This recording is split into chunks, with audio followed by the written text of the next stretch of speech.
बेटी, बहुत परेशान लग रही हो, कहाँ जा रही हो? सुनीता के बगल में बैठी एक बुजुर्ग महिला ने उससे पूछा। तो सुनीता ने फीकी मुस्कान के साथ कहा, अम्मा जी, मायके जा रही हूँ। ये सुनकर बुजुर्ग महिला मुस्कुराई। अरे, ये तो बहुत खुशी की बात है बेटी। मायके जाने का सुख तो अलग ही होता है। सुनीता ने कोई जवाब नहीं दिया। वो क्या बताती कि वो खुशी बांटने नहीं, अपना दुख रोने जा रही है। वो क्या बताती कि जिस मायके को लोग लड़की का सबसे मजबूत सहारा मानते हैं, वहाँ जाने के लिए आज उसे 100 बार सोचना पड़ा है।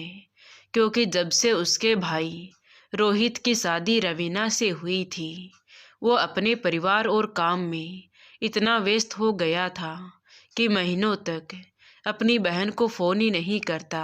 सुनीता जब भी फ़ोन करती तो वो जल्दबाजी में बात करके फ़ोन काट देता। सुनीता की भाभी रवीना का व्यवहार भी सुनीता के प्रति बहुत रूखा था। शायद काम का बोझ होगा। सुनीता हमेशा यही सोचकर अपने दिल को तसल्ली दे देती, लेकिन आज उसके मन में बुरे ख्यालों का बवंडर उठ रहा था। क्या रोहित उसकी मदद करेगा? अगर उसने मना कर दिया तो वो क्या करेगी? लेकिन नहीं, वो ऐसा कैसे कर सकता है? मैंने उसके लिए क्या नहीं किया? माँ के जाने के बाद मैंने ही तो उसे माँ जैसा प्यार दिया। वो मुझे खाली हाथ नहीं लौटाएगा। यही सब सोचते हुए कब स्टेशन आ गया, सुनीता को पता ही नहीं चला। ट्रेन से उतरकर उसने ऑटो किया और घर की तरफ रवाना हो गई। रास्ते भर सुनीता यही सोचती रही कि वो रोहित से क्या कहेगी, कैसे शुरुआत करेगी। क्या सीधे पैसों की बात करना सही रहेगा? उसे बड़ी शर्म महसूस हो रही थी अपने भाई के सामने हाथ फैलाने में, लेकिन मजबूरी इंसान से क्या कुछ नहीं करवाती। कुछ देर बाद ऑटो एक आलीशान बंगले के सामने रुका। ये वही पुराना घर था, लेकिन अभी उसे तोड़ फोड़ कर एक भव्य बंगले में बदल दिया गया था। गेट पर बड़ी सी नेम प्लेट लगी थी, रोहित शर्मा। सुनीता की आंखें भर आई। ये वही जगह थी जहाँ पिताजी की पुरानी कुर्सी पड़ी रहती थी, जहाँ तुलसी का पौधा था। वहाँ अब विदेशी टाइल्स और महंगी गाड़ियाँ खड़ी थी। रोहित ने तरक्की तो बहुत कर ली थी। सुनीता ने ऑटो वाले को पैसे दिए और भारी कदमों से गेट की तरफ बढ़ी तो चौकीदार ने उसे रोका। किससे मिलना है? उसने कड़क आवाज में पूछा। तो सुनीता ने हिचकिचाते हुए कहा, मैं रोहित की बहन हूँ सुनीता। यह सुनकर चौकीदार ने उसे ऊपर से नीचे तक देखा। शायद उसे यकीन नहीं हुआ कि इस आलीशान बंगले के मालिक की बहन ऐसी हालत में होगी। उसने इंटरकॉम पर बात की और फिर गेट खोला। सुनीता अंदर दाखिल हुई तो बगीचे में सुंदर फूल खिले थे। उसने घंटी बजाई। कुछ देर बाद दरवाज़ा खुला तो सामने उसकी भाभी रवीना खड़ी थी। सुनीता को देखते ही रवीना के चेहरे पर एक पल के लिए सिकन आई, जैसे वो खुश नहीं थी। लेकिन फिर उसने बनावटी मुस्कान के साथ कहा, अरे दीदी, आप अचानक बताया भी नहीं कि आप आ रही हैं। हाँ भाभी, बस अचानक आना पड़ा। रोहित है क्या? हाँ, वो तो अभी सो रहे हैं। आज संडे है ना, तो देर तक सोते हैं। आप अंदर आइए, रवीना ने कहा। तो सुनीता अंदर ड्राइंग रूम में आकर बैठ गई। घर अंदर से किसी महल जैसा लग रहा था, जिसे देखकर सुनीता को थोड़ी राहत मिली कि रोहित के पास पैसों की कमी नहीं है। वो आसानी से 5 लाख रुपए दे सकता है। तभी रवीना पानी लेकर आई। और बताइए दीदी, सब ठीक तो है ना? जीजा जी कैसे हैं? सुनीता का गला सूख रहा था। उसने पानी का घूंट भरा और हिम्मत जुटाकर बोली, भाभी, कुछ भी ठीक नहीं है। संजय जी की तबीयत बहुत खराब है। उन्हें दिल का दौरा पड़ा है डॉक्टर ने अर्जेंट सर्जरी बताई है। ये सुनकर रवीना के चेहरे के भाव बदल गए। हमदर्दी की जगह वहाँ सतर्कता आ गई। ओह, ये तो बहुत बुरा हुआ। तो फिर ऑपरेशन कब है? डॉक्टर ने कहा है जितनी जल्दी हो सके, लेकिन समस्या पैसों की है। 5 लाख रुपए चाहिए। सुनीता ने नज़र झुकाकर कहा। तो कमरे में एक गहरा सन्नाटा छा गया। रवीना ने अपनी साड़ी का पल्लू ठीक किया और बोली, 5 लाख तो बहुत बड़ी रकम है दीदी। आजकल तो वैसे भी मार्केट बहुत डाउन चल रहा है। रोहित भी बिजनेस को लेकर बहुत परेशान रहते हैं। ये सुनकर सुनीता का दिल बैठने लगा। रवीना की बातों का रुख वो समझ रही थी। उसने गिड़गिड़ाते हुए कहा, मैं जानती हूँ भाभी, लेकिन मेरे पास कोई और रास्ता नहीं है।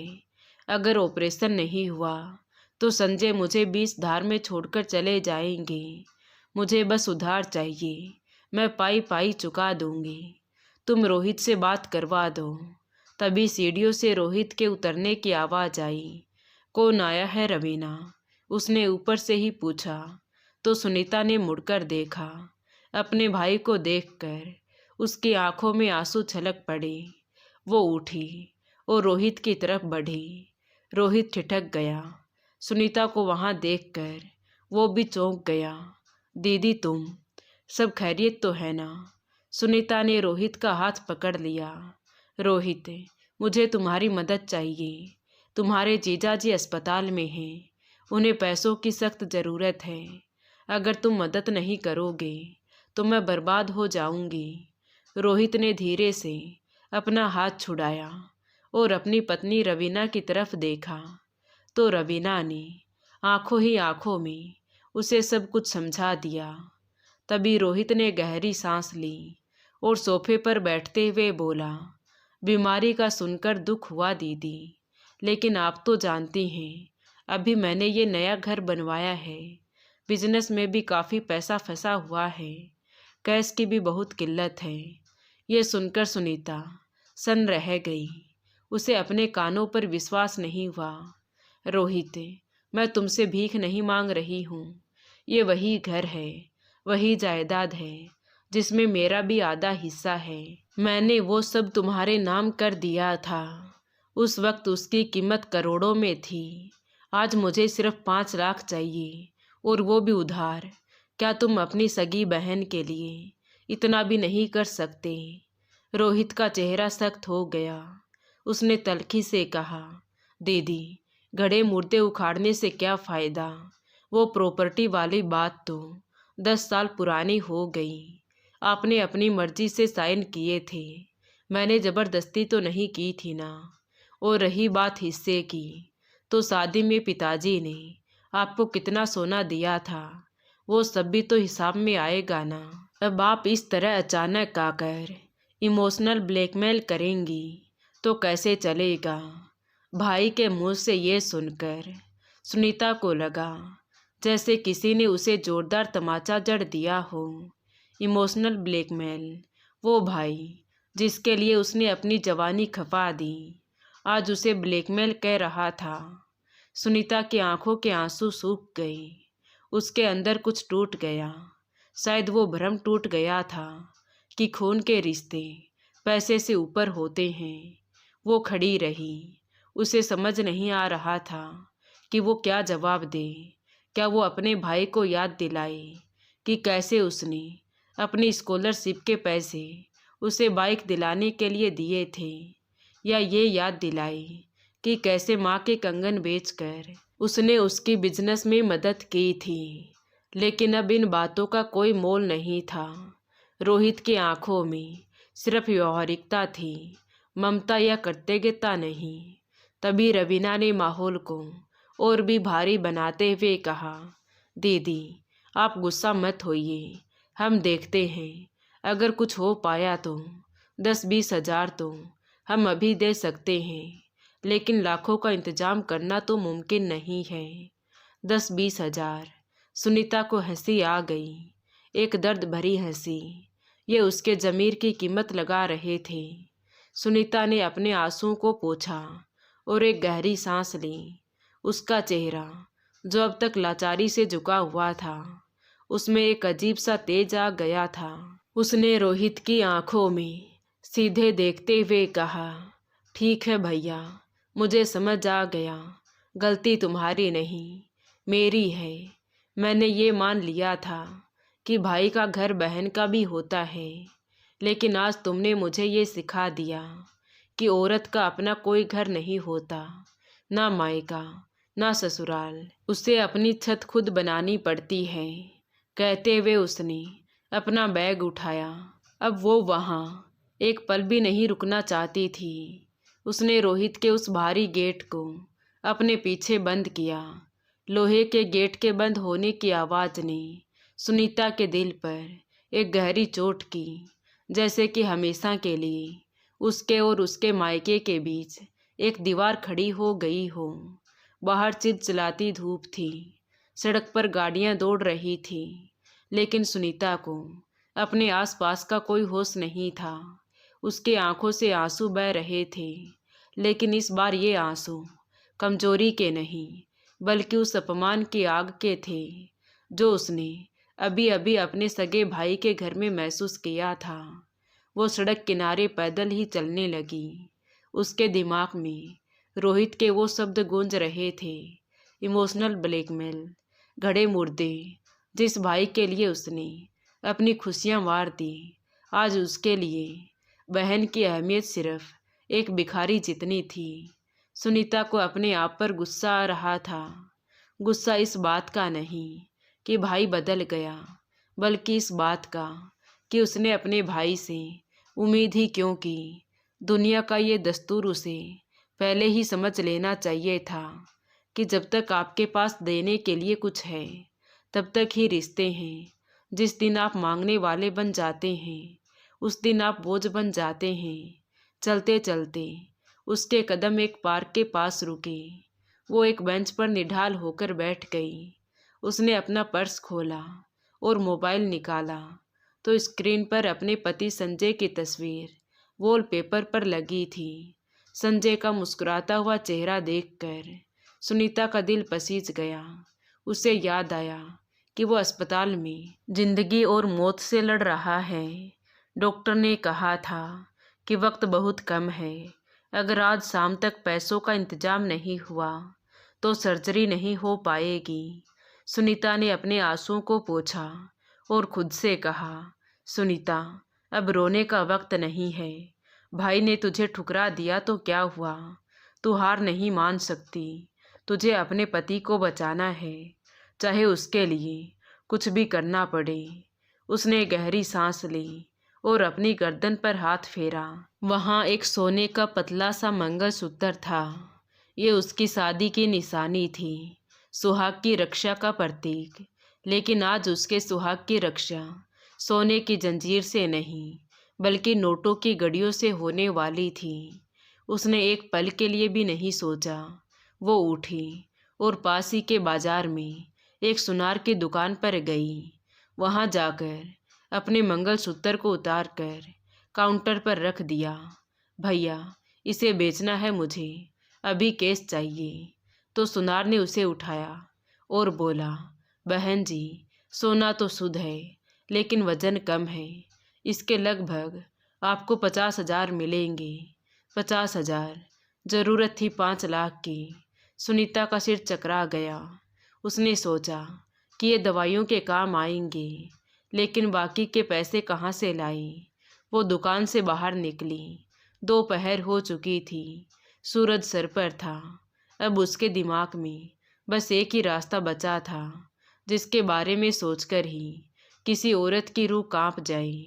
वो अपना छोटा सा घर बेचने जा रही थी, जिसे उसने और संजय ने तिनका तिनका जोड़कर बनाया था। वो घर ही एक उनकी जमा पूंजी थी। अगर वो बिक गया तो वो सड़क पर आ जाएंगे। ऑपरेशन के बाद संजय को आराम की ज़रूरत होगी तो वो कहाँ जाएंगे। लेकिन अगर ऑपरेशन ही नहीं हुआ तो घर का क्या मतलब है। पति है तो घर है। सुनीता ने मन ही मन सोचा और कांपते हाथों से अपने शहर के एक प्रॉपर्टी डीलर गुप्ता जी को फ़ोन लगाया। गुप्ता जी संजय के पुराने जानकार थे।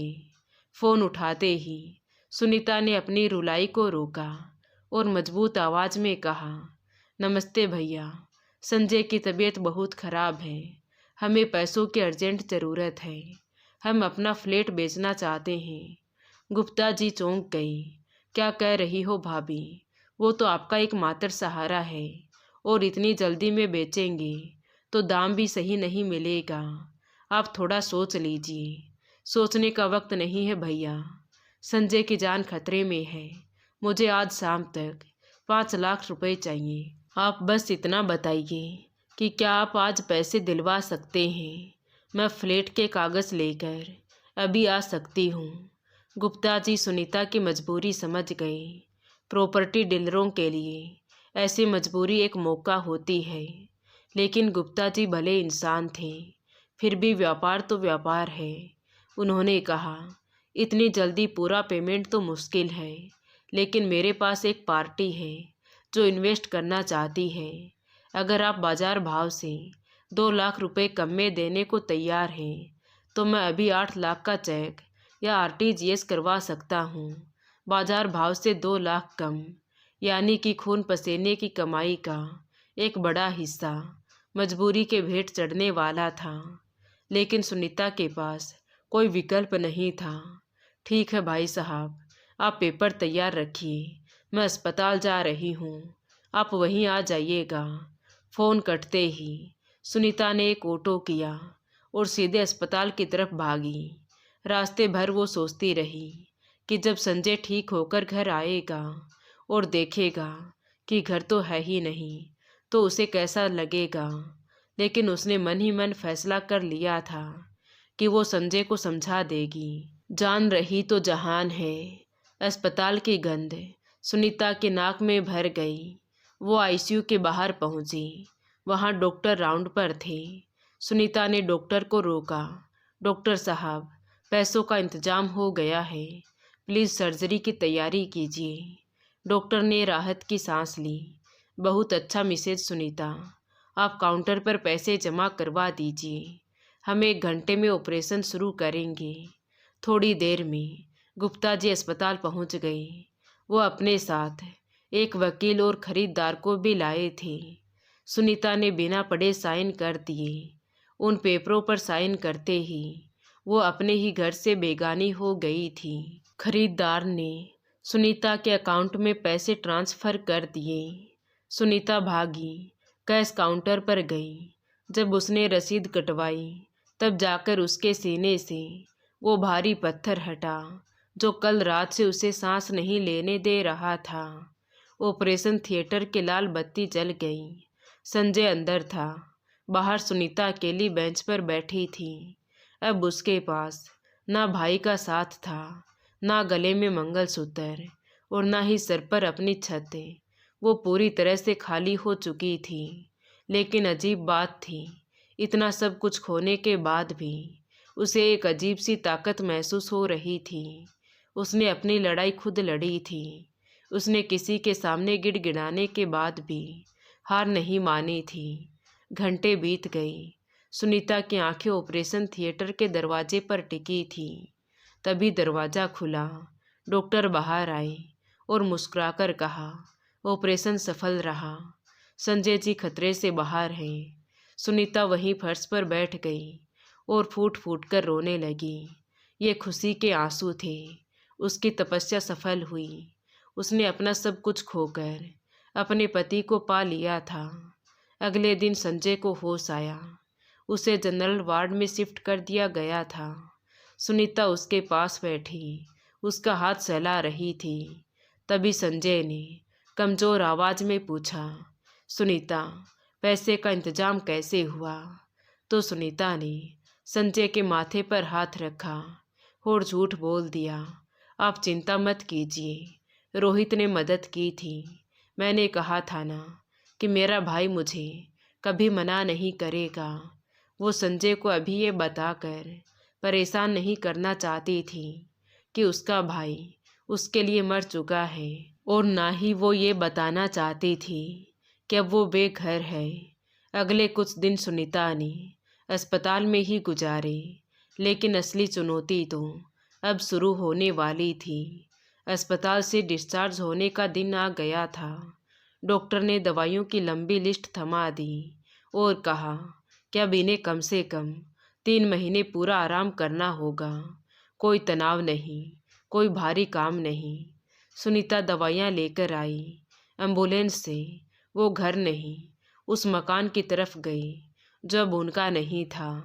लेकिन गुप्ता जी ने उन्हें 1 महीने का समय दिया था घर खाली करने के लिए। सुनीता जानती थी कि ये 1 महीना रेत की तरह फिसल जाएगा।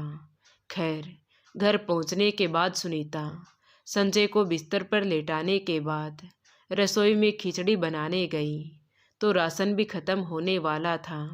संजय की नौकरी का कोई भरोसा नहीं था, क्योंकि वो प्राइवेट कंपनी में था और 3 महीने की छुट्टी का मतलब था नौकरी से हाथ धोना।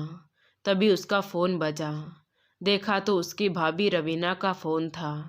दीदी, मैंने सुना है जीजाजी का ऑपरेशन हो गया, कैसे हैं वो? रवीना की आवाज़ में औपचारिकता थी। वो ठीक हैं, सुनीता ने संक्षेप में जवाब दिया। अच्छा, वो रोहित कह रहे थे कि आपने कहीं से पैसों का इंतजाम कर ही लिया। अच्छा हुआ दीदी, वैसे भी हमें तो लगा था कि आप झूठ मूठ का ड्रामा करके पैसे ऐंठने आई थी। आजकल लोग बीमारियों का बहाना बहुत बनाते हैं। खैर, अब सब ठीक है तो दोबारा पैसों के लिए फ़ोन मत कीजिएगा।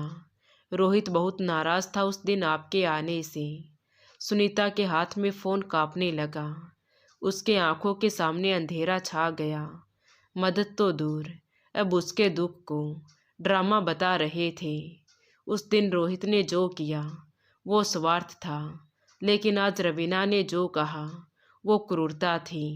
सुनीता के अंदर का स्वाभिमान अब ज्वालामुखी बन रहा था। उसने फ़ोन पर चिल्लाते हुए नहीं, बल्कि बेहद ठंडी आवाज़ में जवाब दिया। भाभी, रोहित से कहना कि सुनीता मरी नहीं है और ना ही वो लाचार है। मैंने अपना घर बेचकर अपने पति की जान बचाई है, लेकिन याद रखना, जिस प्रॉपर्टी के घमंड में तुम और भैया आज ज़मीन पर पैर नहीं रख रहे हो ना, वो मेरे त्याग की नींव पर खड़ी है। वक्त बदलते देर नहीं लगती। आज मेरा वक्त खराब है, कल तुम्हारा भी आ सकता है। इतना कहकर सुनीता ने फ़ोन काट दिया। उसका दिल ज़ोर ज़ोर से धड़क रहा था। उसने आज एक बड़ा फैसला कर लिया था कि वो और नहीं रोएगी। अब वो एक नई सुनीता बनेगी, एक ऐसी सुनीता जो किसी के रहमो करम पर नहीं, बल्कि अपनी शर्तों पर जिएगी। उसने अपनी पुरानी सिलाई मशीन निकाली। शादी से पहले वो बहुत अच्छा डिजाइन करती थी। उसने मशीन पर जमी धूल को साफ किया, मशीन के पहिए को घुमाया। उसने तय किया कि वो अब घर चलाएगी, वो बुटीक खोलेगी। शुरुआत छोटे से ही होगी, घर से ही सही, लेकिन वो अपनी मेहनत से इतना कमाएगी कि उसे कभी किसी के आगे हाथ ना फैलाने पड़े। उसने संजय की तरफ देखा, जो गहरी नींद में सो रहा था। संजय, उसने मन ही मन कहा, अब तक माँ आपकी पत्नी थी, अब मैं आपकी ताकत बनूंगी। अगली सुबह सुनीता ने अपने फ्लैट के बाहर एक छोटा सा बोर्ड लगा दिया, सुनीता बुटीक, यहाँ लेडीज कपड़ों की सिलाई की जाती है। उसने अपनी कॉलोनी की औरतों को भी बताया। शुरुआत धीमी थी, पहले 2 दिन कोई नहीं आया।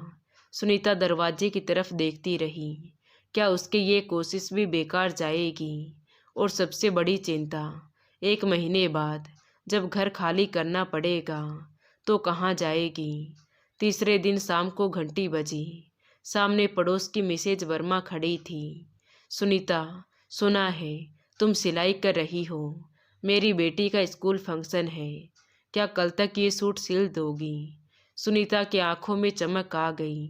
जी आंटी, बिल्कुल हो जाएगा, आप बेफिक्र रहिए। ये पहला ऑर्डर था। उसने पूरी रात जाग कर वो सूट सिला। अगले दिन मिसेज वर्मा ने वो सूट देखा तो दंग रह गई। अरे वाह सुनीता, तूने तो बहुत अच्छा सिला है। कुछ दिनों में मिसेज वर्मा की तारीफ वहाँ की पूरी कॉलोनी में फैल गई। देखते ही देखते सुनीता के पास कपड़ों का ढेर लगने लगा। वो दिन रात मशीन चलाती, कमर में दर्द होता, लेकिन वो रुकती नहीं थी। हर एक सिला हुआ कपड़ा उसे उसके खोए हुए घर को वापस पाने के करीब ले जा रहा था। लेकिन किस्मत को शायद अभी और परीक्षा लेनी थी। 1 महीना पूरा होने को आया था। गुप्ता जी का फ़ोन आया। भाभी जी, 2 दिन बचे हैं, नई पार्टी को पोजीशन देना है। आपने किराए का मकान देख लिया क्या? किराए का मकान? सुनीता के पास इतने पैसे तो जमा हो गए थे कि वो 1 महीने का किराया भी दे सके। लेकिन सबसे बड़ी दिक्कत ये थी कि संजय को कैसे बताएगी कि उनका ये घर बिक चुका है। खैर, उसने हिम्मत कर संजय को समझाया और कहा कि मैं इतनी मेहनत कर लूँगी कि हम किराए के घर में भी आराम से रह सकते हैं। अगर आपकी जान चली जाती तो मैं क्या करती? भगवान चाहेगा तो घर तो और बन जाएगा। ये सुनकर संजय को झटका तो लगा, लेकिन उसे अपनी पत्नी पर गर्व हो रहा था कि उसने उसकी जान बचा ली। अगले दिन घर खाली करना था। सुनीता ने जो थोड़ा बहुत सामान था उसे बांधा। एक छोटा सा टेम्पू आया। सुनीता और संजय ने भारी मन से अपने उस प्यारे से घर को अलविदा कहा। चाबी गुप्ता जी के आदमी को सौंपते वक्त सुनीता की हथेली से जैसे उसकी किस्मत फिसल रही थी। नया घर शहर के एक पुराने और तंग इलाके में था। एक छोटी सी कोठरी, दीवारों से सीलन की बदबू आ रही थी। संजय को वहाँ की हालत देखकर बहुत दुख हुआ। सुनीता, मैंने तुम्हें कहाँ से कहाँ ला दिया। महलों जैसी नहीं तो कम से कम साफ सुथरी जगह तो तुम डिजर्व करती थी। सुनीता ने मुस्कुराते हुए कमरे की खिड़की खोली और बोली, संजय, घर ईंटों से नहीं इंसानों से बनता है। हम साथ हैं, यही काफ़ी है, और ये वक्त भी कट जाएगा। सुनीता ने तुरंत काम शुरू किया। उसने कमरे को साफ किया, एक कोने में छोटा सा पर्दा लगाकर रसोई बनाई और खिड़की के पास जहाँ सबसे ज़्यादा रोशनी आई थी वहाँ अपनी सिलाई मशीन जमाई। लेकिन नई जगह की चुनौतियाँ अलग थीं। यहाँ के लोग सुनीता को नहीं जानते थे।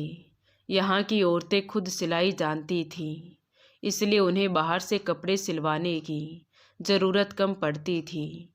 यानी कि आमदनी लगभग बंद हो गई थी। संजय की दवाइयाँ बहुत महंगी थी। जो पैसे घर बेचकर बचे थे वो तेज़ी से ख़त्म हो रहे थे। अगले दिन सुनीता ने अपनी डिजाइनर कुर्ती का एक सैंपल बैग में रखा और ये सोचकर मार्केट गई कि कहीं कोई दुकान में उसकी सिलाई देखकर उसे काम दे दे। जब वहाँ पहुँची तो उसकी नज़र एक शोरूम पर गई जहाँ महंगे लहंगे और गाउन टंगे हुए थे। सुनीता ने सोचा, अगर मैं यहाँ काम मांगूं तो शायद मुझे काम मिल जाएगा। लेकिन फिर उसने अपनी साधारण सी सूती साड़ी और हवाई चप्पल को देखा। क्या इतने बड़े शोरूम वाले उसे अंदर घुसने भी देंगे? लेकिन मजबूरी शर्म से बड़ी होती है। उसने फैसला किया कि वो हार नहीं मानेगी। जैसे ही वो शोरूम के अंदर घुसी तो काउंटर पर एक मॉडर्न महिला बैठी थी जो फ़ोन पर किसी पर चिल्ला रही थी। मैं क्या करूं, कारीगर भाग गया तो मेरा ऑर्डर आज शाम तक तैयार होना चाहिए। मिसेज खन्ना का लहंगा है, अगर ख़राब हुआ तो वो मेरी जान ले लेंगी। महिला ने गुस्से में फ़ोन पटका। सुनीता समझ गई कि यही मालकिन है। वो धीरे से आगे बढ़ी। नमस्ते मैम। तो महिला ने झल्लाकर देखा। जी, क्या चाहिए? हम चंदा नहीं देते। मैं चंदा मांगने नहीं आई मैम, मैं कारीगर हूँ। मैंने अभी अभी सुना कि आपको किसी ऑर्डर की अर्जेंट ज़रूरत है। मैं मदद कर सकती हूँ। महिला ने सुनीता को ऊपर से नीचे तक देखा। तुम डिजाइनिंग लहंगा ठीक करोगी? देखो बहन जी, ये कोई पेटीकोट ब्लाउज का काम नहीं है, इसमें जरी का काम है। खराब कर दिया तो लेने के देने पड़ जाएंगे। जाओ यहाँ से, मेरा दिमाग पहले से ही खराब है। सुनीता ने हार नहीं मानी। उसने अपने बैग से वो कुर्ती निकाली जो उसने खुद सिली थी। उसमें बारीकी कढ़ाई और कट वर्क था। उसने उसे काउंटर पर रख दिया। मैम, एक बार मेरा काम देख लीजिए। अगर आपको पसंद ना आए तो मैं चली जाऊंगी। और रही बात उस लहंगे की, अगर मैं उसे ठीक नहीं कर पाई तो मैं हर्जाना भरने को तैयार हूँ। महिला की नज़र उस कुर्ती पर पड़ी। उसने कुर्ती उठाई, उसकी सिलाई देखी तो वाकई सिलाई बहुत सफाई से की गई थी। प्रोफेशनल लेवल का काम था। महिला की आंखों में उम्मीद की एक किरण जगी। उसने काउंटर के नीचे से एक भारी भरकम लहंगा निकाला जो अधूरा था, जिसकी फिटिंग पूरी तरह बिगड़ी हुई थी। देखो, ये लहंगा है। शाम 5 बजे तक ग्राहक आएगा। क्या तुम ये कर सकती हो? सुनीता ने लहंगे को हाथ में लिया। कपड़ा मखमली था। उसने गौर से देखा। काम मुश्किल था, लेकिन नामुमकिन नहीं। हो जाएगा मैम, लेकिन मुझे मशीन और धागे यहीं चाहिए। महिला ने उसे पीछे वर्कशॉप में जाने का इशारा किया। अगर तुमने ये काम सही कर दिया तो मैं तुम्हें मुंह मांगी रकम दूंगी, और अगर बिगाड़ दिया तो पुलिस बुला लूंगी। सुनीता वर्कशॉप में गई। वहाँ बड़ी बड़ी मशीनें थीं। उसने भगवान का नाम लिया और काम शुरू किया। उसके हाथ मशीन पर ऐसे चल रहे थे जैसे पियानो पर उंगलियां। उसकी एकाग्रता ऐसी थी कि उसे भूख प्यास का भी कोई होश नहीं था।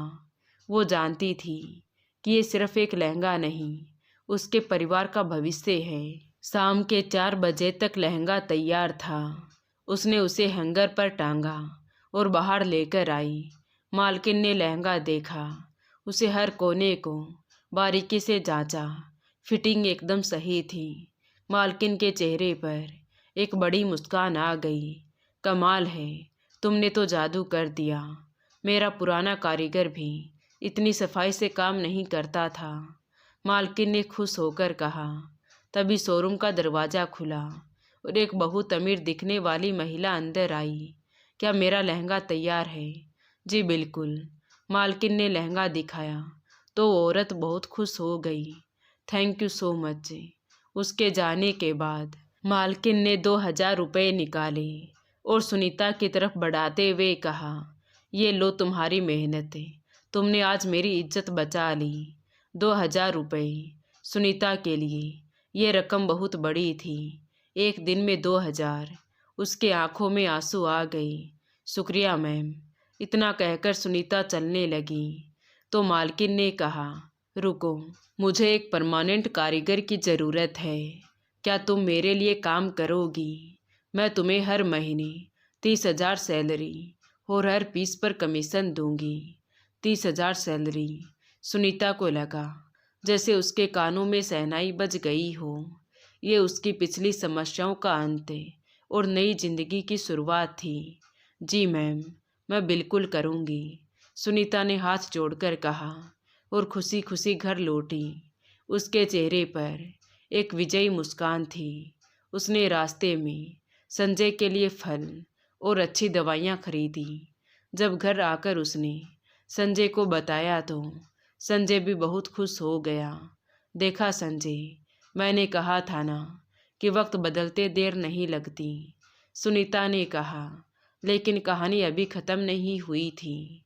सुनीता को नौकरी मिल गई थी, लेकिन उसका असली मकसद सिर्फ नौकरी करना नहीं था, उसे अपनी पहचान बनानी थी। उधर सुनीता का भाई रोहित, जो अपनी जीत के नशे में चूर था, उसे खबर भी नहीं थी कि उसकी बहन अब एक ऐसी दुनिया में कदम रख चुकी है जहां रोहित जैसे लोगों की दौलत भी फीकी पड़ जाएगी। कुछ महीने बीते। सुनीता के डिजाइनर किए हुए कपड़े शहर में मशहूर होने लगे। उस बुटीक की बिक्री 2 गुनी हो गई। अमीर घरों की औरतें विशेष रूप से पूछती, ये डिज़ाइन किसने बनाया है। एक दिन बुटीक में एक बहुत बड़ा ऑर्डर आया। शहर के मेयर की बेटी की शादी थी। उन्हें पूरे परिवार के लिए कपड़े डिजाइन करवाने थे। मेयर की पत्नी बुटीक गई। मिसेज मेहरा ने सुनीता को आगे किया। मैम, ये हमारी हेड डिजाइनर है सुनीता, यही आपके कपड़े डिजाइन करेंगी।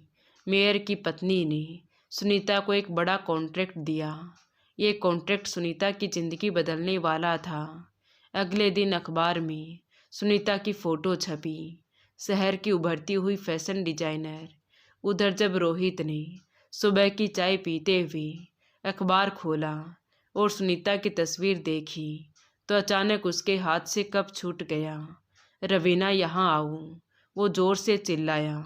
तो रवीना ने आकर अखबार देखा तो जल भून गई। ये कैसे हो सकता है? ये तो सड़क पर थी, ज़रूर कोई गलत काम किया होगा। रोहित की आंखों में फिर से लालच आ गया, क्योंकि उसका बिजनेस पिछले कुछ महीनों से घाटे में चल रहा था। उसने सोचा, सुनीता तो मेरी बहन है, अब जब उसके पास पैसा आ गया है तो वो क्या मेरी मदद नहीं करेगी? उसकी आंखों में एक चमक थी, लेकिन ये चमक गर्व की नहीं, लालच की थी। पिछले 6 महीनों से रोहित की दुनिया बदल चुकी थी।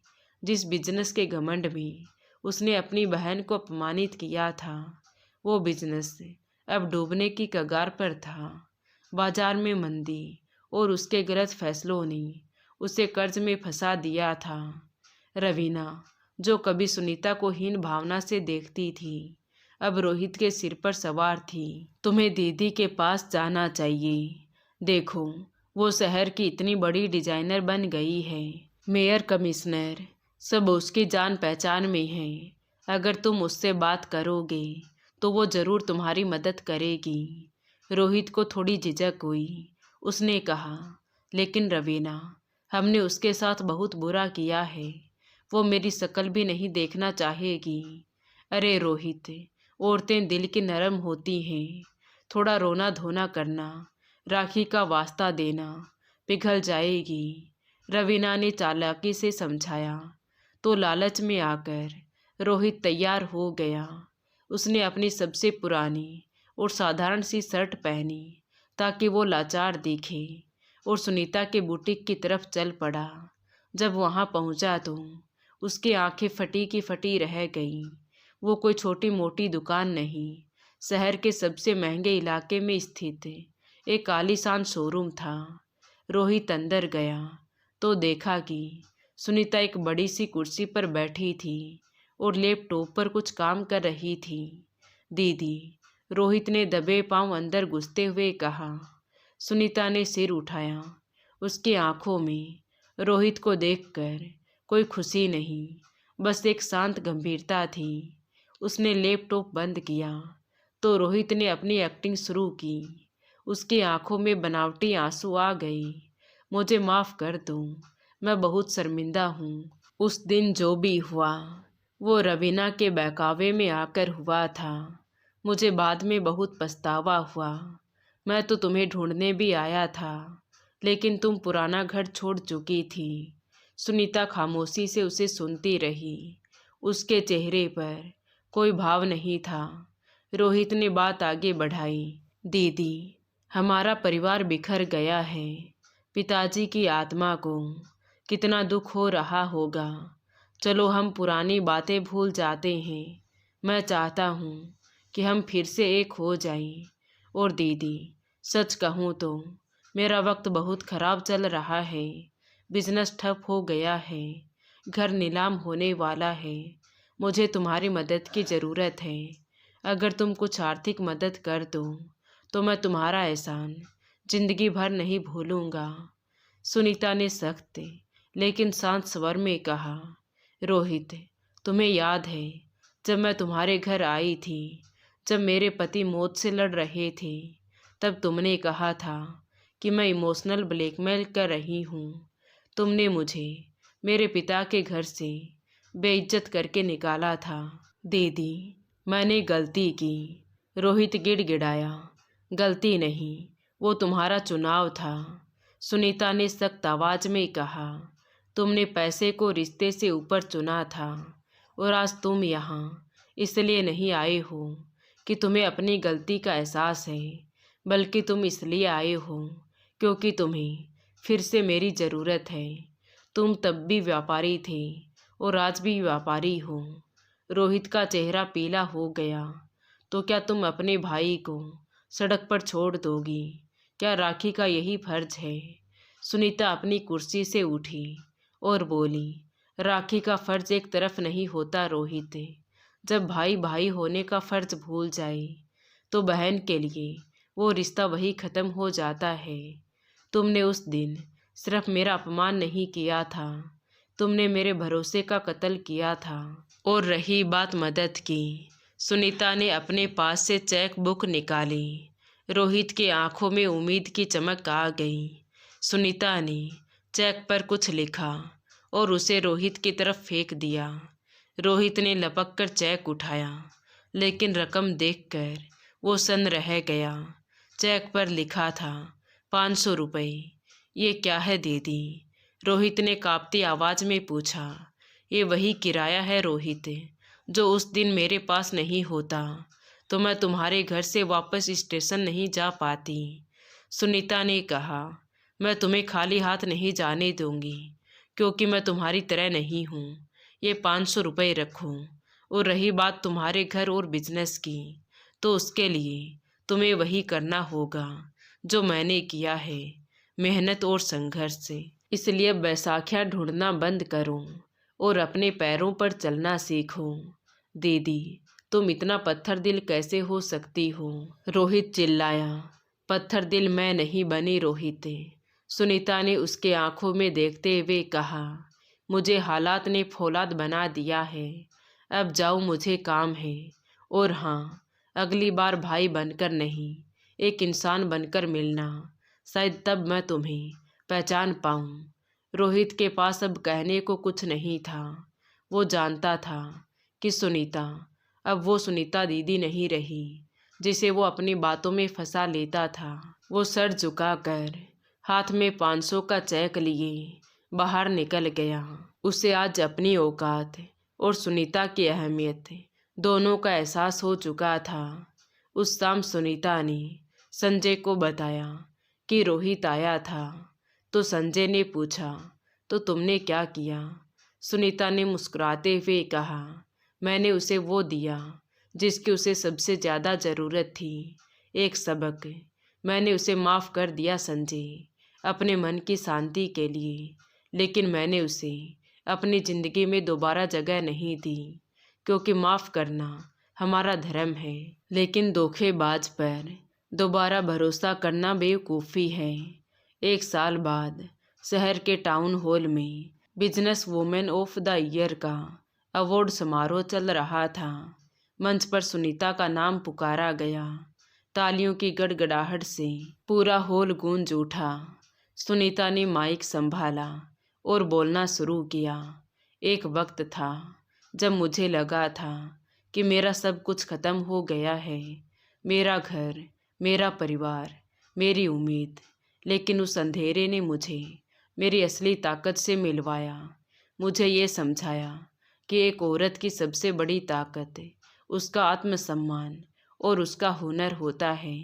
हम अक्सर दूसरों के सहारे अपनी ज़िंदगी की इमारत खड़ी करते हैं, लेकिन जिस दिन हम अपनी नींव खुद बन जाते हैं, उस दिन कोई भी आंधी हमें गिरा नहीं सकती।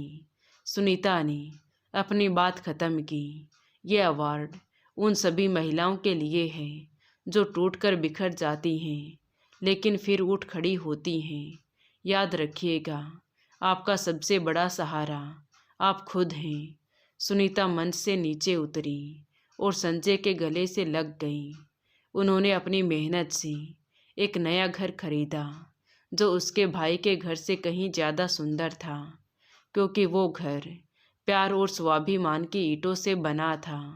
अब सुनीता किसी की बेचारी बहन नहीं, बल्कि एक सफल प्रेरणा थी। तो दोस्तों, आपको ये कहानी कैसी लगी कमेंट करके ज़रूर बताएं। कहानी अच्छी लगी हो तो प्लीज़ वीडियो को लाइक करें, शेयर करें और हमारे चैनल कहानी विद देवांशी को सब्सक्राइब ज़रूर करें। Thank you.